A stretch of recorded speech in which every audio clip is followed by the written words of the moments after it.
omulamuzi wekitiibwa omulamuzi tusaba otuwuliriza olunaku lw'olwaleero twakwatibwa nga tulangibwa ebyobufuzi twakwatibwa wakati mu bbugumu ly'ebyobufuzi ebyali bitambula tusibiddwa emyaka 2 nga tubonaabona olw'ebyobufuzi ebyazanyibwa bwe kubanga okuwagiraho nali Kyagulanyi musango gwa naggomola mu ggwanga tukooyo tuzuuza wotutwala wotuzza tusaba batusalire tukole obusibe bwe tumanyi nti twasibwa olw'okubeera nga twawagira omuntu eyesimba ku Nakyemalira Museveni ne banne ensonga gye tulwanirira ya nkyukakyuka ya asiri akonoona tukooye tuli mu kubonaabona tutulugunyizibwa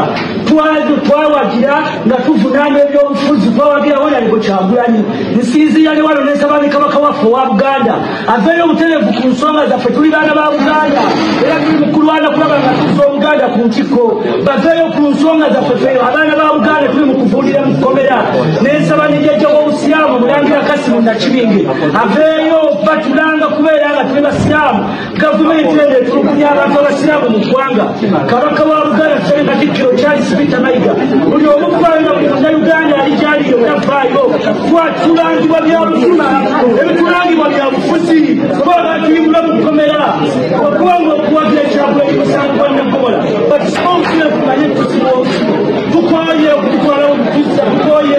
twagala batusalire obusibo obumanyikiridde tumanye tukola mukube nze babitasaanya nze mbalayi bujja kunzita busi sigenda kuva ku mulamu gwatuuka nga batuyimbule twagala tuyimbulwe twagala bweganya Museveni tekulina